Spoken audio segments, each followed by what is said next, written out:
how to set up a PPI and then carry it out. So Auto-Ice home screen here, click on stock on the left and click on stock take, which is just there, look. So click on that. As you can see, it loads up this screen here. Click add. You want to do it for Kirkby, so click on Kirkby, keep everything else the same, click next, and then as you can see here, you have got you've got all your different bin numbers here.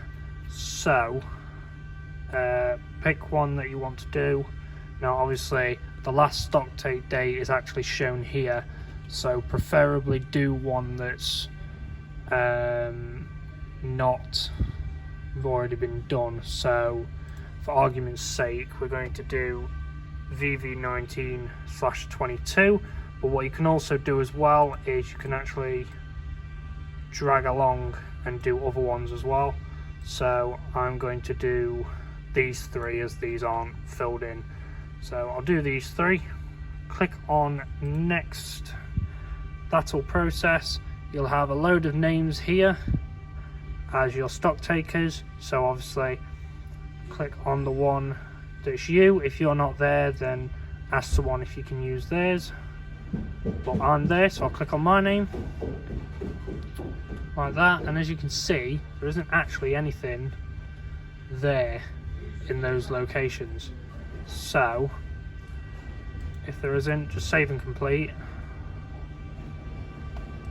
and we'll try a different location. So go on to Kirkby, next, and then on here let's find one that will have something in. So let's do A50. So A50, click next, my name, and as you can see in A50 we have these. So what you want to do is click on output and stock take. This will process the output, which will be a printout here, and then you're able to do the stock take. Also, what you need to be careful of as well is when you are picking which location you want to do a PPI on, just check the locations, as this one says A50, this one says A050, the exact same location, they're just different in terms of the system. When you go to your location, check each one. So obviously you've got the description here and what the expected quantity is.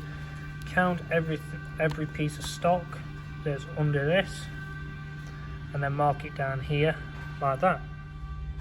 Once you've come back to the computer, make sure this screen's up, so obviously this matches this sheet here, and what you want to do is you want to input the quantity that you have counted. So obviously you've marked what you've counted here, this is what you're expected. On here it matches the same, so this is what you've expected, so here this is what you count.